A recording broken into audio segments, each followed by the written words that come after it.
Welcome to Road to CEO. We're very excited to have everyone gathered here today, and ever since COVID-19, as we all know, changed the world's landscape, everything shifted to virtually. Now this marks, I believe, the first of its kind back on Queen's campus. So we're very proud of that. RBC2 is in a similar situation. And first off, I want to start by explaining the framework for the event. So we're going to start at 5 p.m. right now. At 5:50 p.m., then we'll open it up to Q&A. So save all questions to the end. Between 5 and 5:50, we have a moderated talk. So all questions we'll do through a Slido platform. We'll have instructions up on stage. When we exit the event, we're all going to exit through that back door right there, the same door that everyone came in. On that note, I'll pass it off to my co-moderator, Laura, and she will share some other opening words. So to begin, let us first acknowledge that Queens is situated on traditional Anishinaabe and Haudenosaunee territory. We are grateful to be able to live, learn, and play on these lands. We are so excited today to be joined by David McKay, the CEO and president of the largest bank in Canada, RBC. David studied computer science and math at the University of Waterloo from 1983 to 1987. During this time, he joined RBC as a co-op student in the IT department. Since then, David has worked his way through 17 different roles within the company over the last 38 years. Today, we are gathered to hear his story. Please join me in a warm welcome to the President and CEO of the Royal Bank of Canada, Mr. David McKay.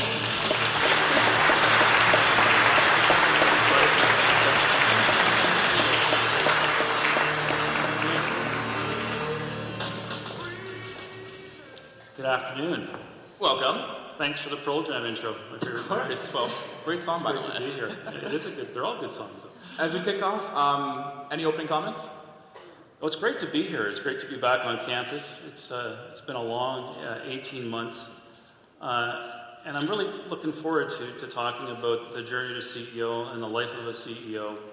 I have a really interesting role, very privileged role, and every day is a different day. And just the context, maybe we'll start with a framework of what's today like for a CEO, and then we're going to go back and tell the history, I guess, of how I got to this place. But I know you'll probably all walk through a bit of a protest outside, and how does a CEO think about their brand, and how do they think about people asking questions about your values, and take it very seriously, obviously. And it starts with we all have a right to an opinion. We all have a right to advocate that in a free society. I think that's really important. I'm very, very active in the climate fall. You saw a series of announcements from us as a very progressive organization, but I would say I encourage informed protests and informed commentary. I think as we look at, and I know we're not going to talk about the climate journey today. I could spend an hour with you on the climate journey because it's so important. It's so important that we have an orderly journey, that we think through this. And we've seen a dislocation that happens when you don't plan for a transition. Like, we cannot go to net zero tomorrow. We're going to go to net zero in 30 years. We're going to go to net 45 down in 8 years. We have a lot of work to get there by 2030. We're going to try to get there. And therefore, it's a journey. And we just can't stop, because we're not going to be able to eat, heat our houses, move in society. We're not going to be able to live. We have to plan to reduce our emissions in all sectors, from energy to agriculture to transportation. We have to have an informed, planned journey. And we're going through this storming phase of trying to plan this journey in a smart way so that we can maintain quality of life. We don't leave millions of people behind who suffer because they lose their jobs because we make bad decisions about the transition. And the role that I look for a company like ours to play in that transition is one of leadership, disclosure of carbon emissions, working with clients to help plan their transition, financing that transition, helping educate Canadians about the choices we're going to have to make on the journey towards a net zero world. We have to get there. We have to get there, and I and the organization are 100% committed to helping Canada get there, but we have to get there in an orderly, smart way. And the last thing I'll say, people are accusing us of financing fossil fuels. That's not even an issue at the end of the day. We're a very small part of the overall financing, but we need to finance this transition, as I just talked about. But I have not had one prime minister, one cabinet member, one president of any country. We operate in 43 countries around. Not one single elected official has called me and said, Dave, why are you doing this? And you think if we were doing something wrong, if we were financing something that we shouldn't be, somebody in the Liberal government, somebody in the Biden administration, somebody in England, somebody in China or Japan or Singapore would call and say, Dave, why are you doing this? Nobody. In fact, they call me and say, you have to finance a transition, right? You have to finance this. We have to heat our houses. We have to fuel our cars until we transition. So just stopping is not a strategy. Transitioning and reducing our reliance as fast as we can is a strategy. And my ask of you, I'll start with an ask of you, like I start with our employees. My ask of you is to make sure we're informed about this journey. We have to make decisions about who we elect, the policies we have, how we take this journey is important as when we get there. And you have my commitment and my organization's commitment to lead in this transition from all those dimensions. And therefore, I want to start there because that's the life of a CEO. You have to look at the organization, reflect, did we do something wrong? No, we've done nothing wrong. In fact, we're part of the solution. But we have every right in democracy to express a different opinion. And I just encourage, and my job is to how to educate everyone around me to say, no, you're looking at the world in the wrong way. This is the way you got to look at the world. And if we work together towards a solution, this is the path we have to take. So thank you for giving me the chance to say, today's a day like that for me. But let's go back and start the journey to say, I didn't always do this. I started somewhere else. And how did I get here? So thank you for letting me say it. Well, and great insights too from yourself, Chief Executive, being able to tell us something that the media isn't telling right now from your eyes and how the way you think of it, especially the way you lead your organization. We can talk about that more, question and answer, and we can encourage the audience to submit questions about that. First question for you, unrelated to your career, and then we'll get into that. I know as much as we want to. More of a curiosity question on mine. Chief Executive of RBC, what's your morning routine? My morning routine.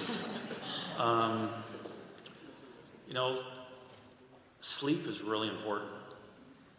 And sleep's important for your mental faculties, for your energy level, and for your health.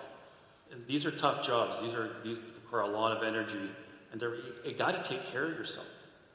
So as much as I would like to get up and work out in the morning and then go to work, because that is a sustaining, when I'm up and my mind starts going, I got to get to my desk as fast as I can, because my mind's already engaged in what the day is going to be.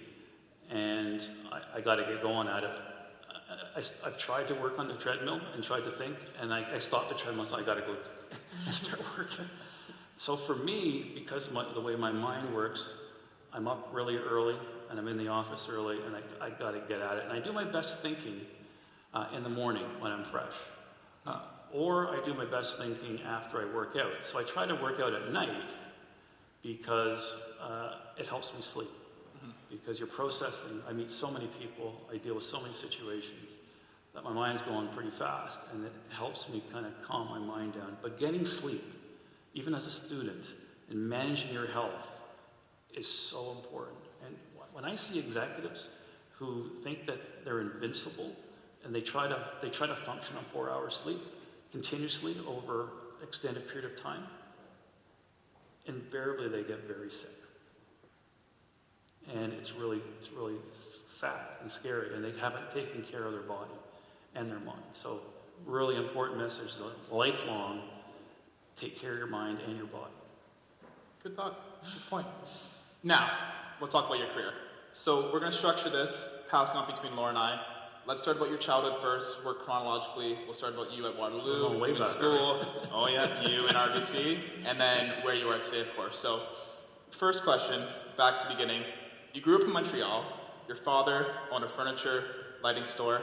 Maybe share with us a little bit how life was like at this time, what kind of family you had, and really, did you ever consider taking over your father's store?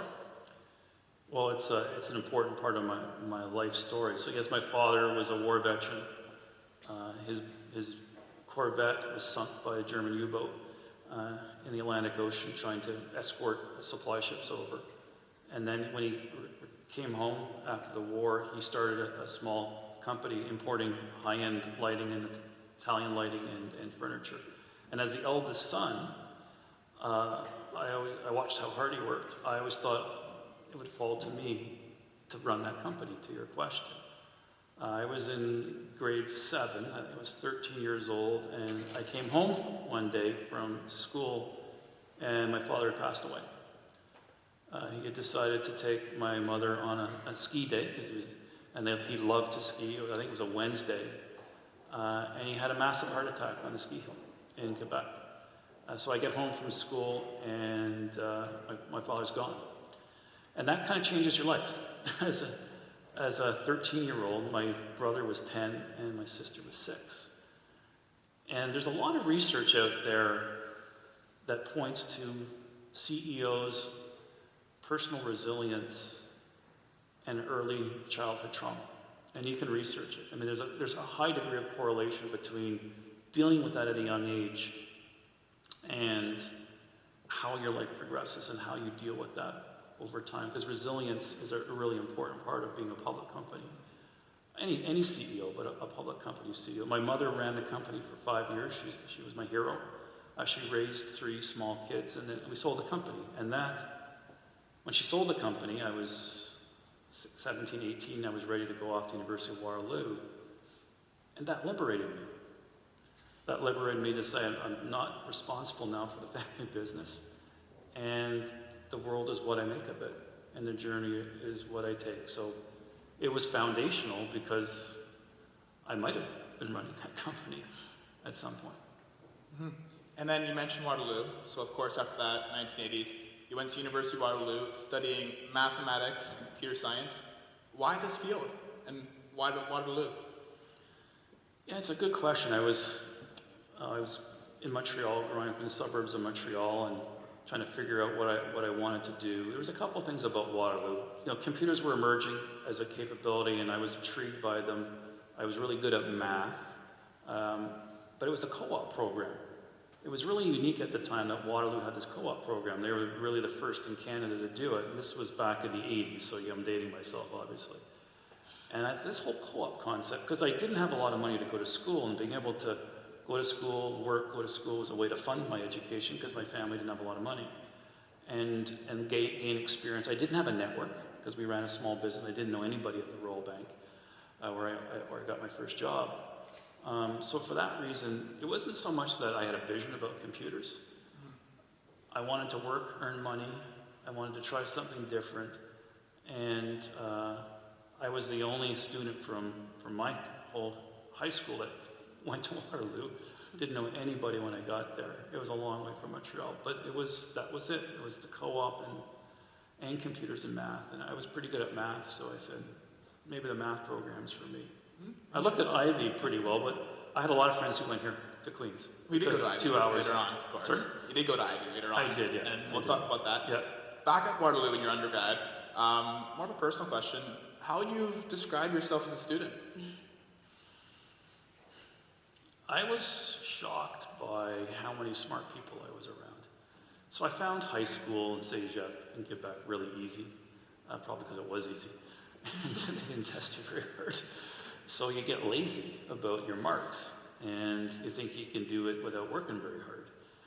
And then when you fail your first 3 midterms at Waterloo in math, you go, I thought I was good at math at the end of the day. Maybe I'm not so good at math. And you're around all these wickedly smart people who are good in math. It was pretty intimidating, to tell you the truth. So that first year for me was really hard. And I had to buckle down. Like, I had to study harder than I've ever studied before. I hated failing. And, I kind of built it back up. But it was hard.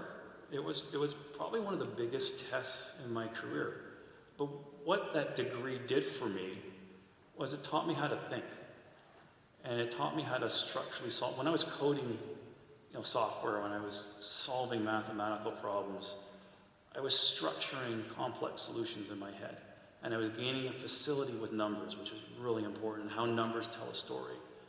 And I got really good at it because it was tough stuff, and it stretched me as an individual. And I have to say, intellectually, maybe the peak of how I've been stretched in my life was Waterloo. Everything's been pretty easy. Your midterm compared to those midterms. Well, that's very relevant for us. Yeah. Yeah. Now, you mentioned RBC co-op program. I'll transition to Laura and we'll dive right into Royal Bank. Great. Yeah, so we'll chat a little bit about your early days at RBC. So in 1983, you joined RBC as a co-op student as a COBOL programmer in the IT department. Okay, so I'm curious, what drew you to RBC in the first place? And could you tell us about maybe one key takeaway or pivotal moment during your co-op experiences? Yeah, it's a great question. So I was in Montreal, as I said. Waterloo was far away, and I was homesick, and I really wanted to go back to Montreal to work. So unfortunately, only 2 companies were hiring on campus when I was there in 1983, and one was RBC. And my only connection to RBC at the time was my father was a customer, or had been a customer. He had passed away by then. And he used, at 10 years old, I used to go into the bank with my father, and we'd go into the manager's office, and that was the only connection I had to RBC. I think we were CIBC clients at the time on the personal side. So I really wanted a job at the end of the day, and it was the only job available to me, and it was a coding job. And but I had taken a couple of COBOL courses. We still actually have COBOL systems in the bank, so I have another gig if I want at the end of the day in doing that. So it's pretty hokey. I hate to admit this. I really needed the job. So I went in, I stuck my hand. I remember the 2 people that were interviewing me, Muriel Scribanic and Cecil Pring, to this day. This was 1982. And I said, I want to be a banker. And it's right out of a Seinfeld episode, if you remember that. And Kramer wants to be a banker. I want to be a banker. I didn't know what a banker was. I was saying I want a job, and I want a job in Montreal. And I guess I was keen enough that they gave me a chance. And I went back to Montreal, and I started coding. And I think they're still debugging my programs today because they came to me after my second work term and said, we see you more on the management side. I think this coding stuff has been okay. And I said, thank you, this is not me at the end of the day. So I made the pivot really early that, I said, this is interesting, but I don't want to do this. I want to deal with customers, I want to deal with people, I want to deal with business, I want to do deals. And they saw that in me before I saw that in me, and they asked me to join the management training program and to go into a branch at 19 years old and learn how to be a branch manager, which was, I thought, at 19 pretty cool at the end of the day. So I made that pivot, and what it did for me, which is why co-op's so important, I changed the courses I took in second, third, and third and fourth and fifth year. It was a 5-year program. And I took less computer programming courses and more finance courses, more accounting courses. We did all our business courses at Laurier because we didn't have a business school. So I took more business courses over there. We also had a terrible girl-to-guy ratio at Waterloo, so there were a better girl-to-guy ratio at Laurier, to be honest with you. So that might have been part of the motivation. Yeah, that helped. So I changed how I learned, and I changed the courses. And that's why I think work integrated learning and summer internships are so important. Absolutely. And I'm sure we can all relate in this room as we're going through our internships over the summer. So after your co-op experience, you did the dealer trading program at RBC and then went on to get your MBA at the Ivy School of Business. So as an MBA grad with a computer science background in the mid-90s, like the dot-com boom, you would have been an extremely sought-after job candidate. So what brought you back to RBC, and did you consider pivoting your job career path at that time? It's a great question. I left the bank and I resigned to go to MBA school in 1990 after 3 years of full-time work and another year of kind of co-op internships, or a year and a half.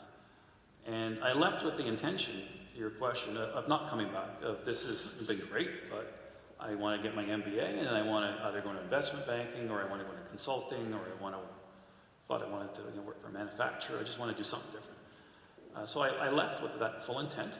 And then I started interviewing, and there's a lot of jobs out there, like you said, but there was something in the RBC culture that kept coming back to me, saying, I really like the people I worked with. And they have this whole commercial capital market stream that sounds really interesting because I get to deal with a lot of customers.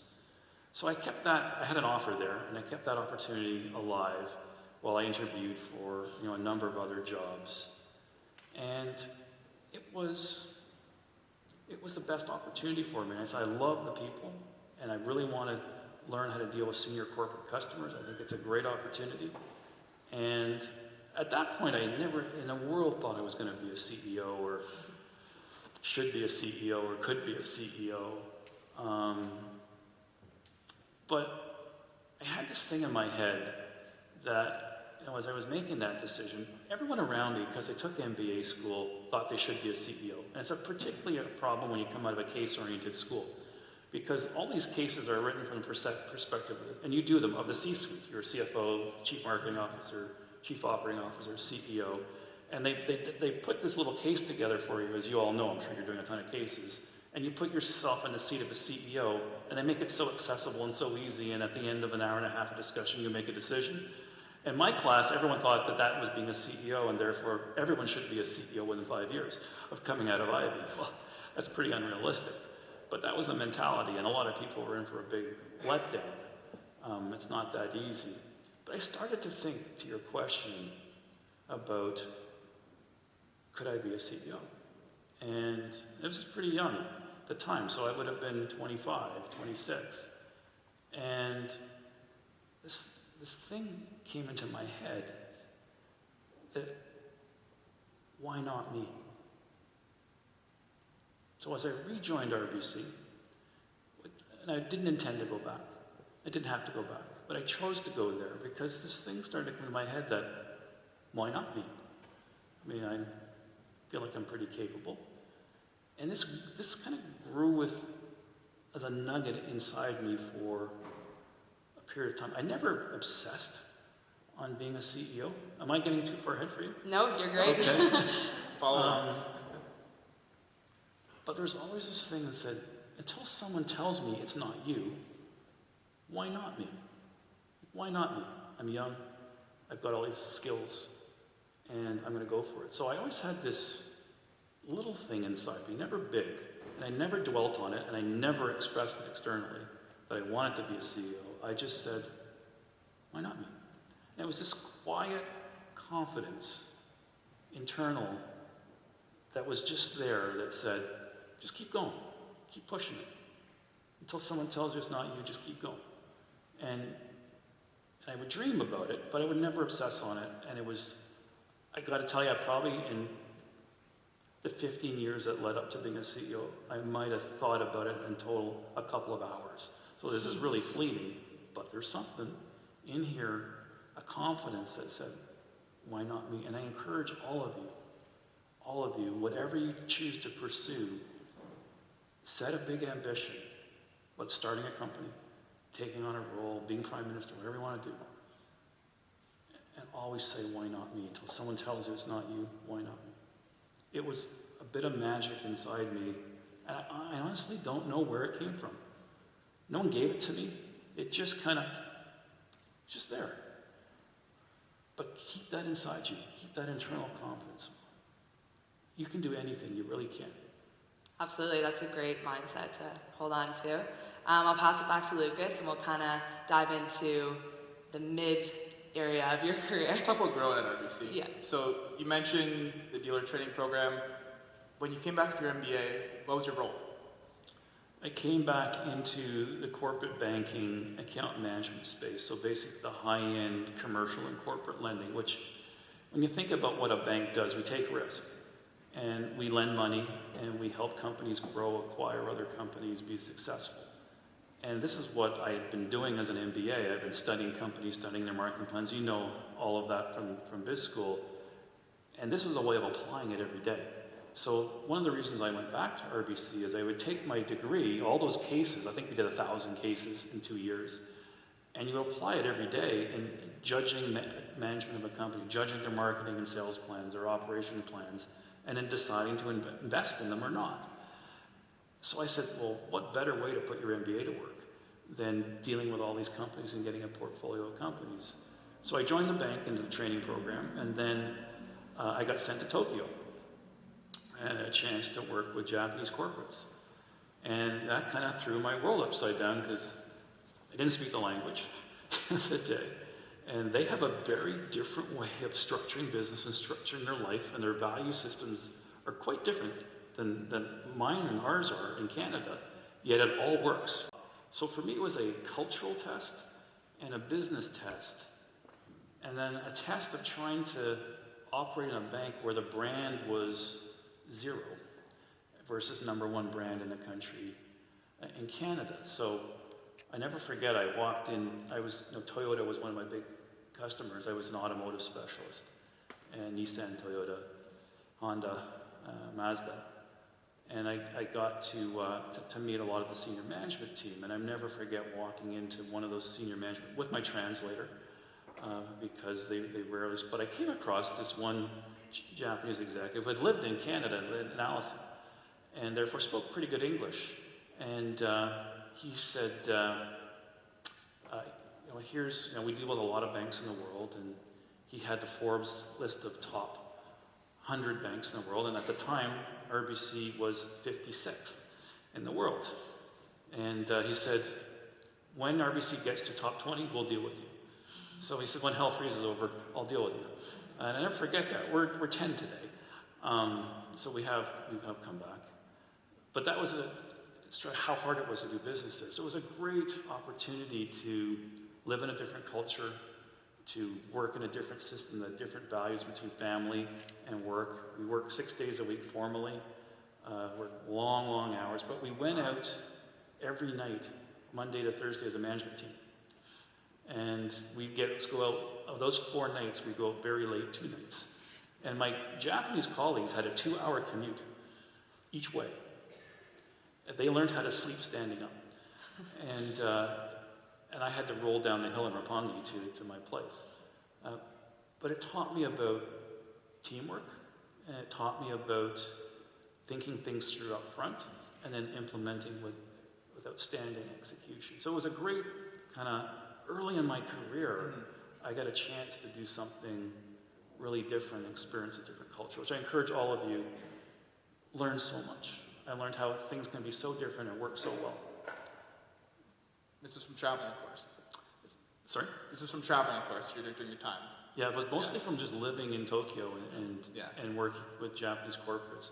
I did a little bit of travel out of there, but I worked mainly with Japanese corporates. And it was just a great experience about all of those dimensions, bringing life and business together with different value systems, the role of the spouse versus the role of the executive. There was such an incredible lack of diversity there at the time. It really hurt them, but they could never see that for a million years. It was everything that was different that you had to adapt to. I got the bowing wrong, I got everything wrong. But you learned. You learned, and then you learned the social norms, you learned how to integrate, and you learned how to do business within that culture. And it was a great, adaptability became an important part of that. It's great news for us.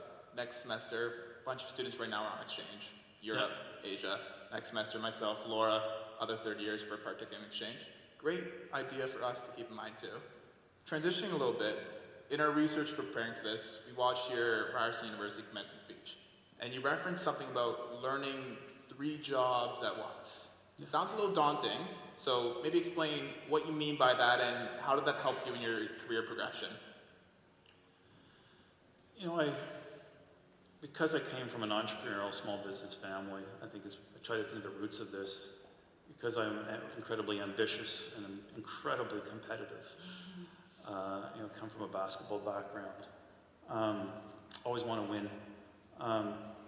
For me, how I got ahead, and one of my secret sauces within a company of 80,000 people, how does a person down here, number 86,000, go to number 1 at the end of the day? How do you do that? How do you find your way through 86,000 people and be the one person at the end? It sounds improbable, right?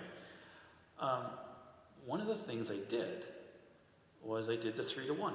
So I said, you have to learn faster, you have to develop faster, you have to make more out of every opportunity you're given in life than the person next to you who aspires to do the same thing. So how do you do that? There's only so many hours in the day. So how do you do that? For me, it was doing 3 jobs in 1. It was being really good at your job.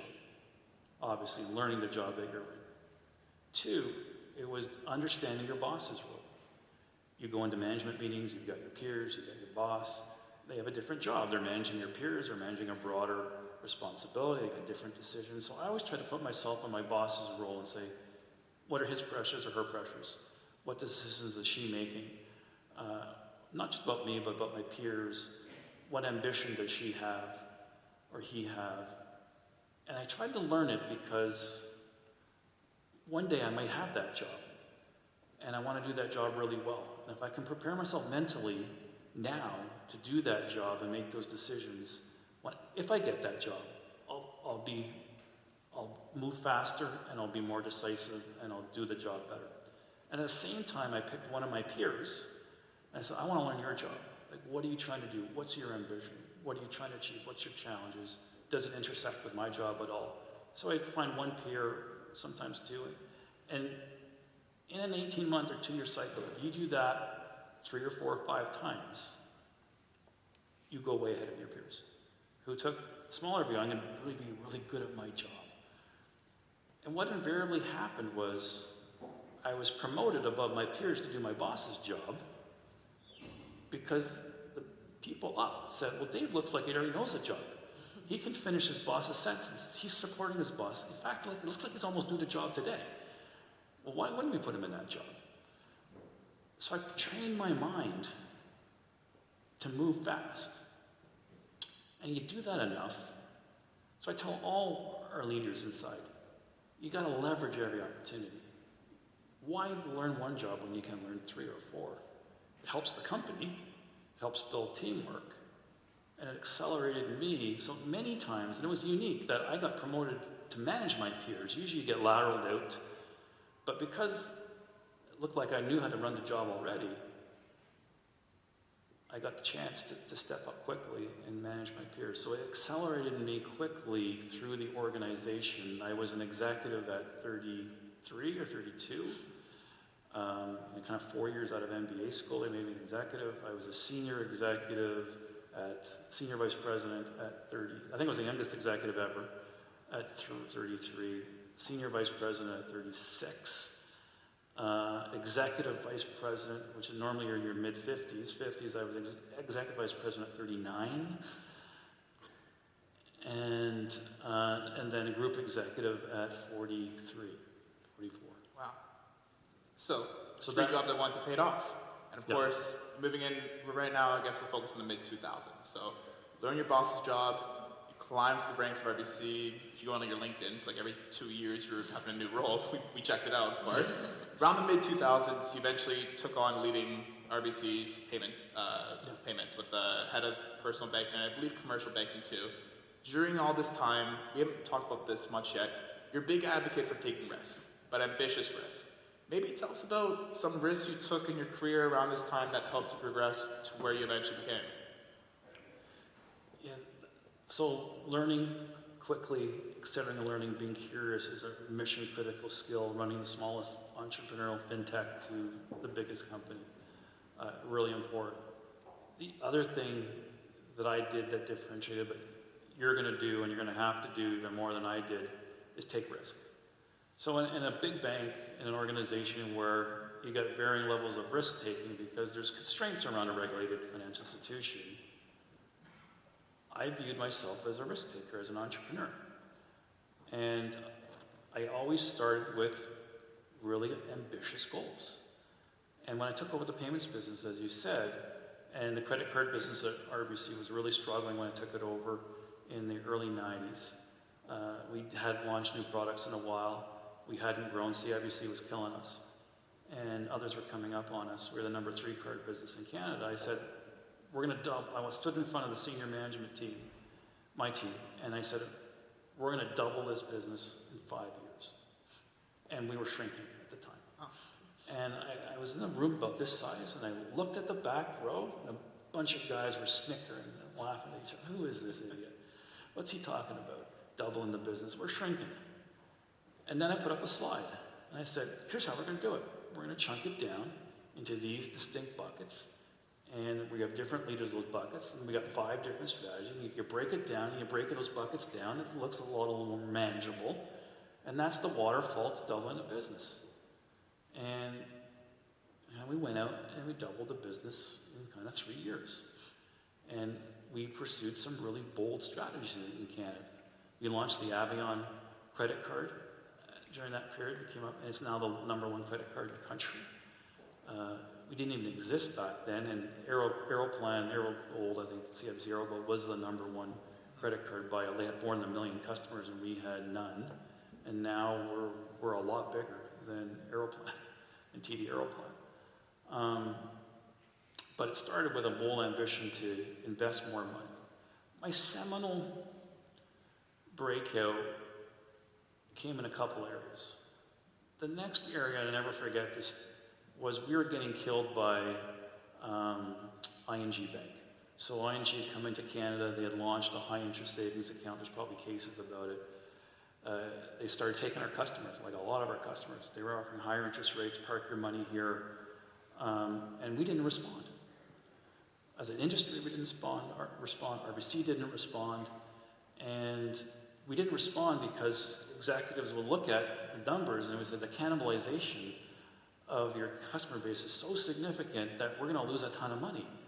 And everyone was afraid to put up the project to senior management and say, fund us for this new project, and we're going to lose you $100 million. Never went forward. So I come along and say, they gave me the business, the deposit business, along with the credit card business a couple of years later. And I said, how can we not have a high interest savings account? Like, this is a core customer need, isn't it? And look what ING's doing. Let's run the numbers again. And they ran the numbers again. And the numbers came out, we're going to lose $75 million. And they thought that was it. And I said, good, okay, let's go. And I had to take that decision to the CEO. And I was senior vice president at the time. And they said, well, no one's taken a money-losing program to group executive and CEO before. And I go, well, we need the product, don't we? Like, how are we going to be a bank and not have a high-interest savings account? So I went into this meeting with the CEO. First time I ever presented to the CEO. It was Gord Nixon, my predecessor. And the entire senior management team from capital markets and wealth were there. And I hadn't worked with anyone. My boss was there at the time. And I presented the business case. And I said, we have to do this. Dead silence around the table. Uh-oh. Wow. Okay? And head of capital markets looks up from the deck. Chuck Winograd, he goes, Dave, just so I have this right. So you're going to lose $75 million a year on this. That's right, Mr. Winograd. Okay. Dead silence. And I said, okay. My boss has been quiet. What next? And Gord, CEO, you all probably know, kind of lifts up his head, lifts up his glasses, looks at me and says, do we have a choice? And you go, no. I think you're right. How can we not do this? We have to do this. Dave's absolutely right. What's wrong with you guys? Wow. And that was a great leadership moment because he took all this weight off my shoulders and he put it on his shoulders and said, this is my call. We have to do this. And we did it, and we killed it. But it was a great lesson in leadership. Gord stood up and took that pressure off me and helped me make the call at the end of the day. And I did that a couple times. And then it started, it's a long story, but really important. I took a long-term focus. And I tried to break the mold. And I tried to say, what is the right decision here? Don't worry about the short-termism that people are afraid of. Don't be fearful. Go out and do it. So I did that in the credit scoring. I pitched a big project. They didn't know who I was. I said, I'm going to do this, this, and this. And I never forget when I went in. Am I going on too long? You stop me. Keep going. It's a good So you stop me anytime. When I launched Avion, I went in to the senior management team and I said, I need, at the time it was a lot of money, I need $15 million to launch this product. Wow. And the most we had ever spent in marketing in a year on credit cards was $1 million. And times were tough when I tried to launch Avion. We were not having a good year. The economy was off. We're struggling to make plan. And so I go into senior management committee again. Here comes Dave again. And I want to launch Abby because I think it's a winning product. But I said, I got to launch it to disrupt. And we came up with this idea of double points, which you may remember. We're going to give double points in every purchase. No one's ever done it, but it's really expensive. But it's going to blow things out. And I said, if you give me $50 million, I will give you 200,000 new customers. And that's a lot, right? From zero. And the senior executives around the table started saying, well, if you're going to do 15, I would like to open some branches. I would like to do this, and I would like to do that. And they get into this bun fight about spending my $15 million on their stuff. Yeah. And the leader at the time said, stop. Dave's here. He's asked for money for Avion. Do you believe his plan or not? Let's debate that. You guys, you should have asked me before. What's wrong with you? This leader being Gordon Nixon. No, this was actually a person under Gordon. Okay. Great question. So, he said they didn't make the decision in that meeting. He called me back. And he said, I can't give you 15, but I can give you 8.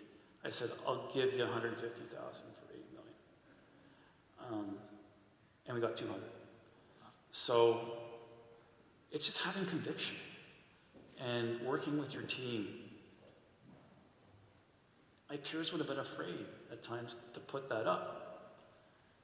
And I always said, what's the worst thing that could happen if I don't get there? I get fired. But I'm an Ivy grad. I got a computer science degree. And I haven't over-leveraged myself personally. Like, it's not like I have to have a paycheck tomorrow. Yeah. I will find a job. One thing I want to highlight there too, Yeah. bit back in your story, that was the first time you met Gordon Nixon, as you said, your predecessor. For those of you who don't know, Gordon Nixon, Queen's University Bachelor of Commerce alumni. Nixon Field. Represent Nixon Field, of course. I'm going to transition to Laura, and we'll get into the more exciting part. Not to say That wasn't exciting. exciting. No, pretty exciting. Equally exciting part Yeah. of your time as CEO. Yep. Yeah, so we'll just jump into Yep. some more recent history. So you were named as CEO in 2014. That little voice inside you had paid off, and you had gone from number 80,000 to number 1. So I guess we're just wondering, what did that feel like? How did you get the news, and what was going on in your head at that time? Yeah, so it was an interesting succession process. I knew I was a candidate. So it was myself and one other senior leader that were candidates, but we were never told very much. Gord always kept it really, really close when he might retire, so I didn't know. So I found out pretty late. Like, I knew I had a good chance, and there's some really interesting stories I wish I could tell you that happened around that, that are really interesting business stories about taking risk again. You know, and you'll probably get this, but my biggest move as a CEO came in my first 3 months when I bought City National Bank. And I don't know if you want to go there or not. It's on the list. Talk about it now. But I started that process well before I became CEO.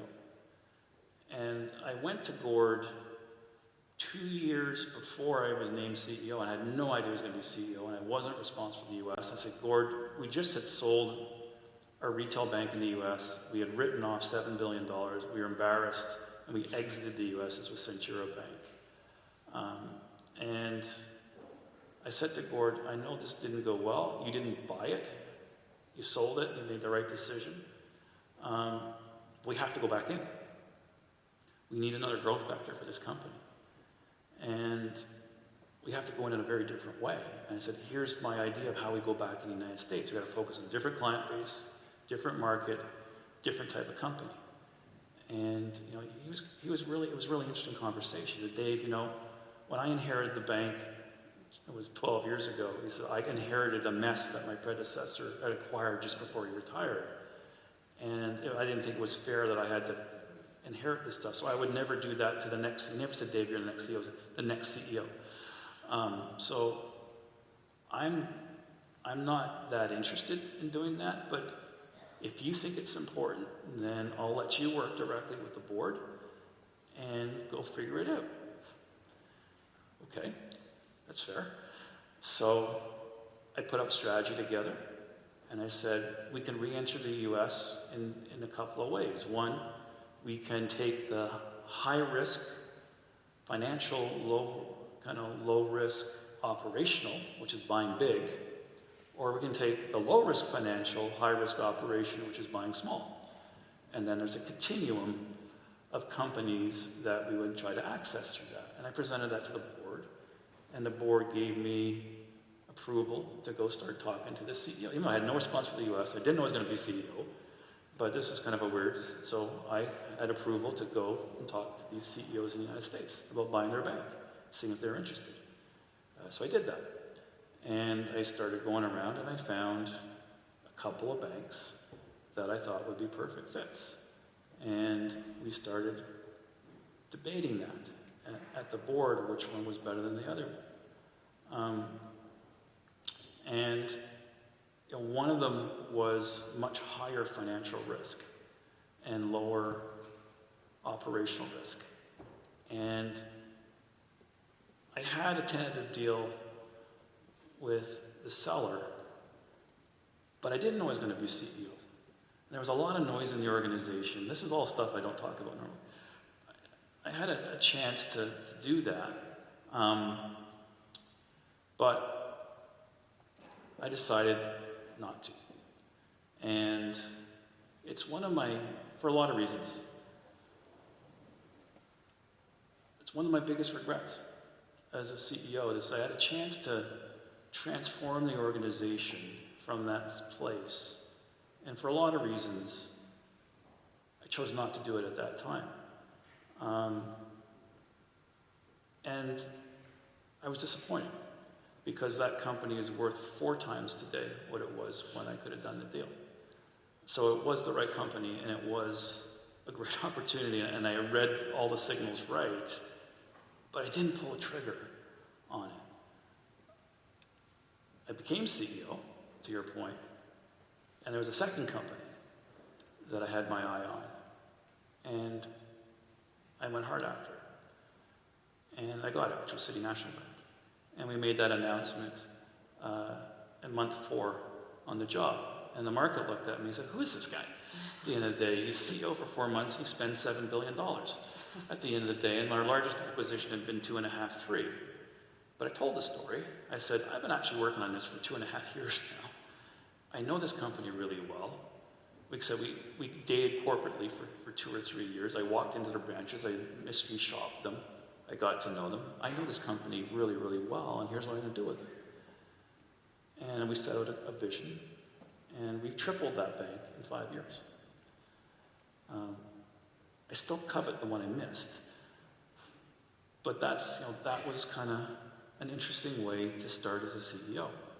But I thank Gord for letting me, and I've told the story publicly to analysts and to the media, I thanked him for letting me get ahead of the curve and starting to figure out my strategy before I got into CEO. Because if I had started that journey after I got the CEO job, I would have missed the window, I think, of executing any of those deals, because their stocks had run up so aggressively that they would have got so expensive so fast that I might not have done any one of them. So there's a good lesson in leadership there. Timing's important, kind of risk-taking, and our stock went down, right? You're a new CEO, you make the acquisition, and your stock goes down. And my counselors, my investment bankers on the team said, the stock's going to go down tomorrow. And I go, how can it go down? It's a great acquisition. It will go down. It's a horrible feeling still. But you got to suck it up and say, we're going to get it back. So those are things that you can go through a lot about how you get to a decision to spend $7 billion in your 3rd month or 4th month. But it was the right thing to do. But it's the one I missed that I think I got the most learning from. Like, why didn't I pull a trigger? Like, why didn't I pull a trigger on this thing? Yeah, definitely an exciting way to start off the title. A bit of a lighter question. So now that you've reached this huge career milestone, what keeps you motivated every day and going for gold? Pride in the organization. Incredibly competitive. I love to win. I love to compete. I really like the people I work with. throughout the organization. I had a chance to spend time with a bunch of employees today. I love my clients, or our clients. I meet fascinating people from around the world, whether it's at Davos or at the IMF, IAF, in sports and entertainment. It's just the variety. It's pretty cool. That keeps me coming. All that. Awesome. I will throw it back to Lucas. One thing I'm very curious about, RBC, top 3 biggest companies by employee size in Canada, I believe, 80,000 employees across the world. With that in mind, how do you think about company culture? And more specifically, what's your role that you think of in setting company culture across all 80,000 employees? It's a great question. The CEO is the leader in tone from the top on company culture. And for me, we had a strong culture. I inherited a very strong culture. And to me, I define culture about what do people do when no one's looking, when there's no one to guide them. Like, what decision do you make? What inner voice do you have that says this is the right thing to do in this situation when no one is around looking at what you do or guiding you? That's when culture takes over. That inner voice that says this is what the company's values are, this is what the right decision is. So that was very strong in the organization. But I did something, but we didn't have a mission statement. We didn't have a vision statement. And we were running the company to optimize, or maximize, I should say, shareholder value. That was our clear mantra, we're here to max. And that was the conventional thinking at the time, 8 years ago. And I came in, and it was partly the mathematician in me, partly because I was thinking about, in my first kind of 4 years, RBC will celebrate its 150th year as a company. And we need to be here for another 150 years or more, obviously. That if your objective function is to maximize shareholder value and you want to be here for 150 years, those are incongruent mathematical exercise. You cannot maximize over 150 years. It's impossible, one dimension. Therefore, you're not really maximizing, you're optimizing. If you take a long-term horizon, if I'm thinking long-term, I'm trying to optimize shareholder value against 3 other really important stakeholders. My employees, my clients, and the communities I operate in. And so therefore, if you're really thinking long-term, which I do, you're optimizing against 4 dimensions. Those clients, those shareholders, those communities, and those employees. So I stood in front of my senior executives on my first big global executive conference.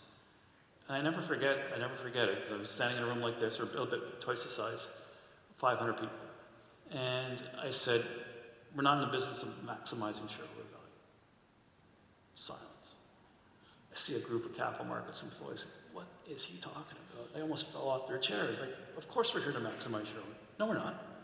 We're here to optimize shareholder value against a multi-stakeholder capitalism model. We have to equally balance it against what our communities need from us, what our clients and what our employees. And for some, it was a lot to take. It's the standard model today. I mean, that's probably stunning it. Every American companies came out last year and said they're moving to this multi-stakeholder model. Well, we started that 8 years ago, because it's the only way to operate a company over the long term. There's no other way. That's the only way I could see. Like, we're not in the business. We're fooling ourselves if we think we're maximizing shareholder value. We're here to outperform, and I get paid on outperforming on total shareholder return on a 3-year, 5-year horizon. My compensation is directly linked to outperforming on total shareholder return.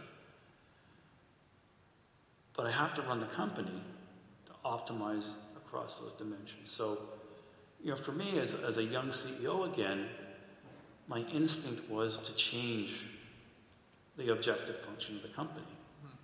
And that North Star is so much part of our DNA today. My scorecard to my management team, my scorecard to the board, my scorecard to our constituents, our shareholders, all starts in those 4 pillars. And it's such a part of our DNA that when we went through the financial crisis, a little more so when we went through the pandemic and the crisis, we had that deeply ingrained. We knew exactly what the decisions were. We knew how to balance and optimize across all our stakeholders. We knew how to play the long-term game. We didn't have to learn it as we went. And we accelerated through. the crisis. And one of the proudest things over the last year is a couple things. One, the employee giving campaign, where we give back through United Way to the community. We're the largest employee donors. Our bonuses were reduced significantly. I got zero kind of cash bonus last year because it was a tough year. We took large credit losses, but we still paid significantly reduced bonuses to everybody else. Our employees gave 20% more over 2019. Our employees gave $25 million to their communities, up from $21.5 million. And when I got the number at the end of December, I was blown away. We got the JD Power results recently. We were #1 in JD Power throughout the crisis. So our employees took up this company and carried this company, and we had a lot of angry customers. Canadians are frustrated, Canadians are angry, they're scared, they're threatened, their finances are challenged. And we distanced ourselves from any other bank. And when I went into the crisis and I talked to my management team, I said, how we live the next year could dictate our success for the next decade. If we don't carry this company and our employees and our customers, they could remember this for a decade. This is our moment of truth. Like, we have to lead through this. And I didn't really know what leading through it meant because we were in a pandemic, and I'd never been in a pandemic before either, and I don't know if you want to talk about that. We just got our Ipsos Reid numbers, which is another story. We won all 11 out of 11 categories. And so I was in the branches today, and I just said, thank you. You guys are awesome. You carry this company. You're at the front line every day, taking care of her. Because we played the long-term game. We invested in more employees. Every other bank cut over the pandemic. We hired because our queues were longer, our customers were challenged. Our direct investing queues, if you invested with us, were horrible. It was tough, right? We were shocked by the volume of trades. Robinhood was part of it and everything. Yeah. So those are the types of things as you think about. It's important. It all comes back to your question of culture. But then you talk about culture, you write it down on a piece of paper is meaningless. Does your company live it? And for me, that was a proof point. We just lived it to its nth degree. Obviously, employees at RBC, all 80,000 of them, are very important to you as far as how RBC itself is reflected amongst employees. RBC is obviously diversity and inclusion is a core value of RBC. There's no doubt about that on the website, recent news, your tenure, Gordon Nixon's tenure. How would you describe your role as CEO constructing and creating a workplace that promotes and leads a change in Canada as far as promoting diversity and inclusiveness? So critical. If you really want to build an innovative company and a successful company, then diversity is the engine for that. Because if we all look and sound and think and are educated and live in the same world, then we're going to solve and see problems in the same way, and we're going to have outcomes that are similar. So the only way to truly innovate and to differentiate yourself is through diversity of thought, of background, of education, of experience, of religion, of everything, on all the dimensions. So I've seen it in action. I mean, I see it every day that the more diverse we become, and I'll give you the statistics, the more innovative we are, the better we respond to customer needs, and the better we perform. It's all correlated, and we're one example, but there's all kinds of research out there that just correlates all of that to performance of an organization. But it's not just how you look and how you be, it's inclusion. You can look diverse around a table or in a room and exclude those thoughts. So we're working really hard on practicing inclusive diversity and inclusiveness, that everyone has a say in. And we measure that in all our surveys, like, is it safe to speak up? Do you feel like your ideas are being heard? Do you feel like an equal sitting around the table? How does it feel to be in the organization instead of just looking at statistics? That is the important part of leadership in setting tone, that being truly inclusive here's an example of how I've seen this in action. And I share this with all my peers because I love this story. So we have, and hopefully you can participate in it, we have a huge summer intern program. But within that intern program, we have a special program. And it's called Amplify. And every year we take, I think I forget the numbers now, but let's say it's 100 people now, but he started with 60. And we create teams of 6 people, completely diverse backgrounds. Most have never worked for a bank before. And we give them one executive sponsor on May 1st. And we give these teams, and we started with 6, I think we have almost 15 now. We give them our toughest business challenges, hardest challenges. And we say, okay, you're going to present to Dave and senior management August 15, good luck. Go figure it out. One executive sponsor, 6 people, never worked together, never worked for a bank, engineers, historians, scientists, computer science, math. The first year, 6 years ago, we filed 4 patents from the group. This year, we filed 17 patents. On average, we're getting 15 patents from these. Not only do they solve the problem, they code the problem and implement the solution. And what it taught me and what it taught the organization is your generation can come in and solve our toughest problems on day one. On day one. You don't have to wait 15 years to do it like I had to wait. You can do it on day one. Look what this group of students does. It wasn't one fluke. Every year, for the last 6 years, you've come in and solved our toughest problems, and we implemented those solutions, and they're so good, we filed patents. Isn't that the most incredible revelation? That you can change the world today. You don't have to wait. This diversity team, they didn't have to know banking to solve these problems. And therefore, as I tell the Prime Minister and as I tell everyone in power, the next great unlock of Canada's potential is letting our youth lead this country more quickly. And the diversity of our youth in our country is our core asset. But it's the inclusiveness. That's an example of including you in decision making, including you in pushing us in different directions on day one. It wasn't like that when I joined. I felt I wasn't making an important decision for at least a decade, maybe more. And that's how you turn an organization upside down. And that's how you take a 150-year institution and you transform it. And our entire mission is to reimagine our bank. Because if we don't reimagine it aggressively and ambitiously, it probably won't be here. Because there'll be Google Bank, or there's going to be Square Bank, or there's going to be Meta Bank, not Facebook Bank, are going to own the space. So it's just a message of you're going to change the world. And I've already seen it. It's not an empty statement from some CEO on stage. I've seen it for 6 years in a row inside of my own company. It's a great way to end off. We're going to transition to audience Q&A now. Our projector seems to have gone blue. I think if you touch the laptop, wake it back up. See that? We're going to test it around. You're the computer science guy. Maybe unplug it and plug it back in.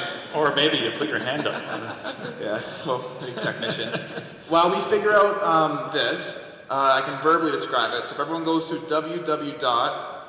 three W's, by the way, Slido, S-L-I-D-O,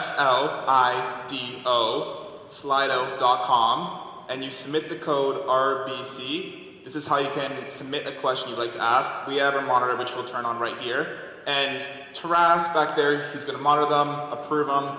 Once you approve a question, you can upvote them. And so we will maybe read out the top 1 or 2 questions. And so while everyone submits a question right there, and I fire up this little tablet right here, question for you that I'm very curious about. You mentioned speaking with Justin Trudeau, Prime Minister, other world leaders, presidents, other chief executives. Is there a common trait that you see amongst one of them, a common characteristic that all of them possess, or are they all kind of unique in their own regard?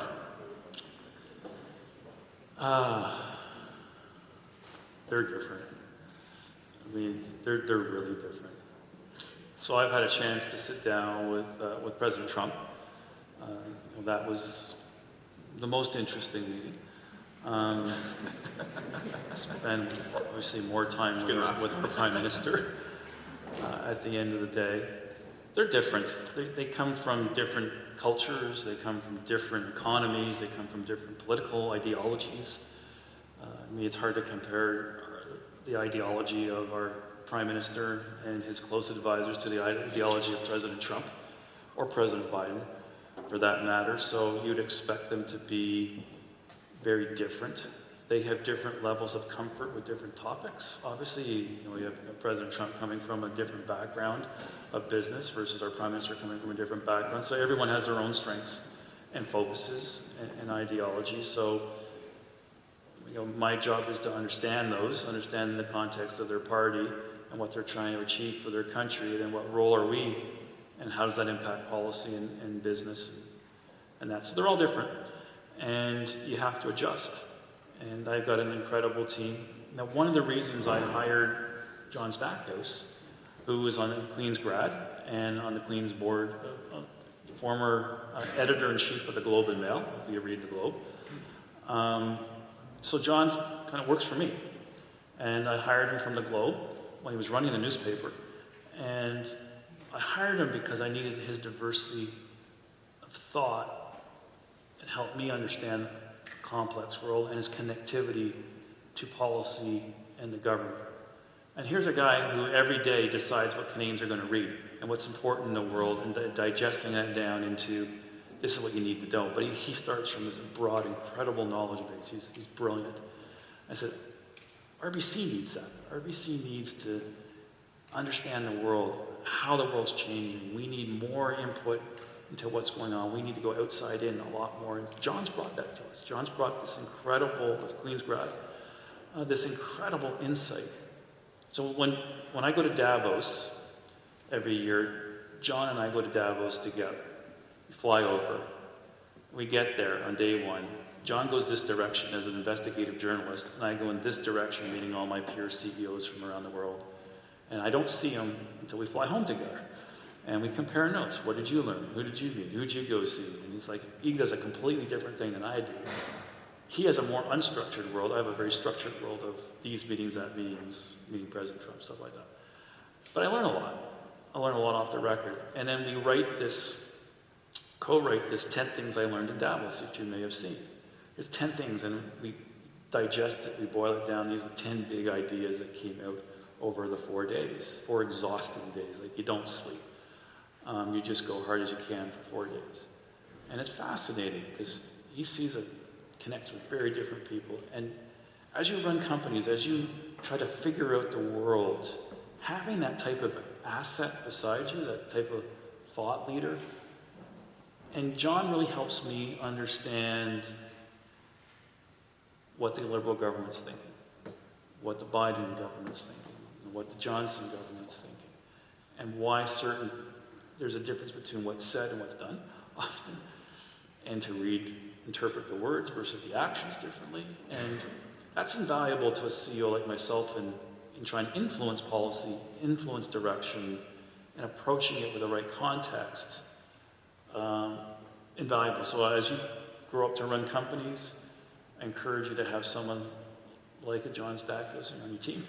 John Stackhouse, by the way, we credit him to inviting you here, is who our initial point of contact was. Bachelor of Commerce, Queen's University alumni, fantastic individual. So what you described, for those who can read his content, I believe he played hockey with Vladimir Putin. He did. Way back when. That's a very cool story. There's a YouTube video about that. Enough about my rambling. Pass it off to Laura, and we'll get into some audience Q&A. Yeah, so we're running a little bit over time, so we might just do 1 or 2. You're questions. off to the bars next? It's Friday night. So this question comes from Cameron Wilson. He says, are there any books you would recommend someone in our position as students should read? Which ones have helped you the most in your career? I've read a lot of biographies because I love the story of other CEOs' journeys. And so throughout my career, I've read a ton. It helps in the learning process. A couple of biographies, you probably read them, that really stand out in my mind Elon Musk's book is fantastic. I mean, he's an unbelievable innovator. I got to spend some time with him. It's a great book. Bob Iger's book on Disney. I mean, if you don't read the book, Great book. if you just read the last 6 pages where he summarizes the whole book in a series of this is what you need to know about being a CEO, it's pretty good. I'd say so. Those are 4 pages. Highly, highly worth reading. The best sports biography I've ever read is Andre Agassi's Open.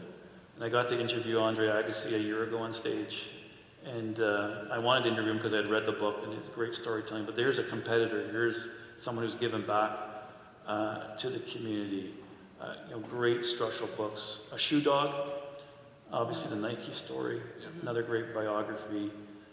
So I learn a lot by understanding what situations CEOs have been in, how they set the framework to make the decision. Like, your job as a leader is to help frame the decision, to get the framework right and get the right inputs, and help and coach your team towards implementing in the right way. And reading these books and understanding these situations, it's a little bit like reading a business case, helps you get as many different business contexts and learnings at a young age that you might not get a chance to do in business life. Till you're faced with a situation, if you can draw on a marketing example or an operations example or a journey that this CEO on when they got into a difficult decision or things weren't going well, then it's motivational.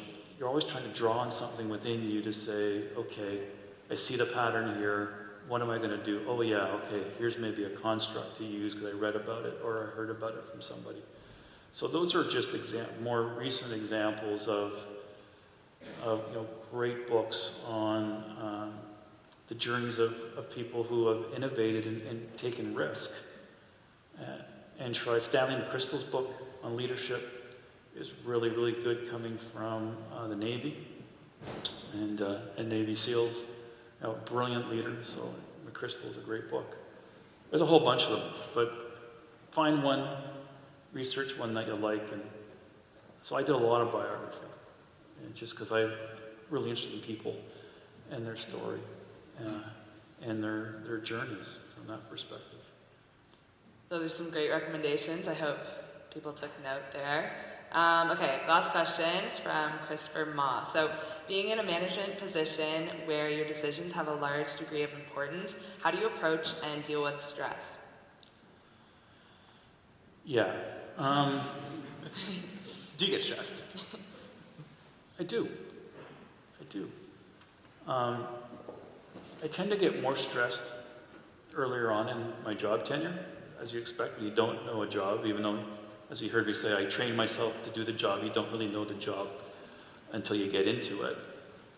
But the CEO job, and you heard every CEO tell you the same thing, it's different than anything else you could have ever imagined. There's this weight that comes on your shoulders, particularly being a large company and a large brand, the day you take the job, and you just can't prepare yourself for it. There's the breadth of your responsibility for anything that goes wrong is going to be your fault. And there's so many things that can go wrong across 86,000 people in 40 countries with 17 million customers, a $1.3 trillion balance sheet. A lot of stuff that can go wrong, as you can imagine. And a lot of stuff that goes right.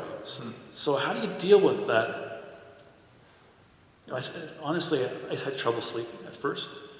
And I just said sleep's really important. So I recognized what sleep deprivation was doing to me as I tried to think through all this stuff. But I got over the hump because of my family. I had younger kids at the time than they are now, and it was just a blessing to be able to go home and have the family, and I'd forget about work because I dealt with my kids, and I just loved that, or the dog. That helped. Exercise helped in kind of de-stressing. But you get to a point where you get better at the job. But you see the patterns repeat. The job gets a bit easier. Oh, I've done this before. It's not the first time for everything. Okay, I'm not going to do that anymore because I did that. And why would I do that again? Because it didn't add a lot of value. The toughest thing is managing your time. Because I could spend 100% of my time on 5 or 7 different categories. I could do nothing but focus on customers, because I don't have enough time for customers. I've got 15 million customers, but I've got a ton of high net worth, ultra high net worth customers. I got a lot of corporate customers. I still can't see them all if I did it 100% of my time. 86,000 employees. I could do nothing but coach, connect, communicate, evaluate 86,000 employees. I can't do that, so I got to figure out how to do that.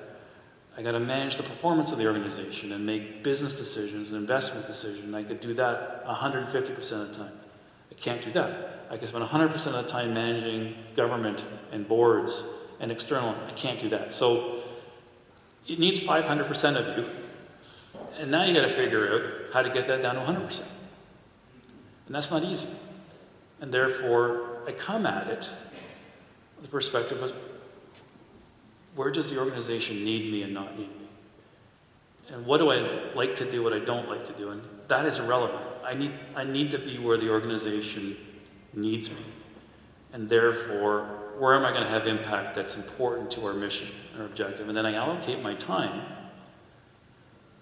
along the lines of impact. And then every Sunday night, I test myself on it to say, here's my week, here's how my calendar's been allocated. And I learned this from an automotive executive a long time ago. And then I sit down with my assistant and I say, okay, I think we got it a bit wrong this week. And I tell you, we're going to have to adjust. Because, well, I thought this might be the best use of my time. What happened last week and the week before led me to believe that I'm going to reorient my time. And I encourage you to get into that practice of your time is precious and use it well. And don't be afraid to reallocate it. And I have to say no 90% of the time. Because the no is in that difference between 100 and 500%. I'll run myself into the ground and I'll be good to no one. And I had the great fortune yesterday morning, I had a chance to be on stage with Masai Ujji, the general manager, president of Raptors. And we talked about, for 2 hours, we talked about leadership and we talked about people decisions and we talked about taking risks. He is one leader. I don't know if he's written a book. He has to write a book. But study him because he's done unbelievable things in building a core culture of a team, a true team, not falling afraid of bringing in talent that doesn't fit into the team through the free agent market, but being very careful about the culture of the team, but still taking a risk outside the box of letting DeMar DeRozan go, trading him, drafting Scotty Barnes when everybody in the world said you got to pick Suggs and take that risk, and then winning, and then taking that platform and going to Africa, in Giants of Africa, and giving back in Africa by leveraging the NBA and helping so many underprivileged people find and hope for a future. It's an amazing story, and so that certainly is. So finding time and managing your time will often dictate success and failure.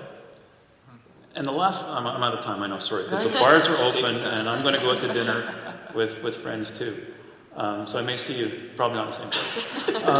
If you want some advice, backstage. Those places at the end of the day. I should probably stop there because you guys want to get going. It's been a real pleasure. Do you have one last point on what you were going to say earlier? No, I think I'll stop there. I think I've taken so much of your time today, and it's been a real pleasure being here. Thank you so much for the opportunity. One point before we do the final end off. You're supposed to have a slide about RBC student opportunities, but maybe we can explain it verbally. We have the talent acquisition team that are waving back there. I'm waving to them. Is there anything that you want to say about student opportunities with RBC? We need you. Hope my Amplify example was hopefully a teaser, but it's not just a job, it's an opportunity to make a difference. And it's not just words. I mean, you can look online and see all of those patents we filed and the opportunity you have to make a difference. I've been here for 37 years because every year feels different, like I've been in a different opportunity. I'm impatient, I'm competitive, I'm really competitive. And I need to learn and I need to do things and move fast. And this company has kept me challenged and motivated with amazing people for 37 years. And I didn't feel like I needed to leave because I got a chance to innovate, to pretend like I was in a small company, a big company. And that's what we offer. And we're incredibly proud of it. And we'd love to see you. We have a big internship program. We have rotational programs for business students that let you explore the organization across different capabilities and meet different people and build networks. And my last thing, I started with a mentality as this is the greatest platform to start with. I probably won't work here for more than a couple of years because I'll move on. But I really want to learn how to deal with customers, learn about technology, learn about new business models, meet interesting people. And I got hooked. But it's a great platform. Even if you leave, it's a platform to go anywhere in our economy, anywhere in our world with a great brand behind you. Because the brand is global, and you'll never ever be hurt by having RBC on your resume. So thank you to both of you. Thank you for coming tonight. Well, everyone, real pleasure. Thank you, David.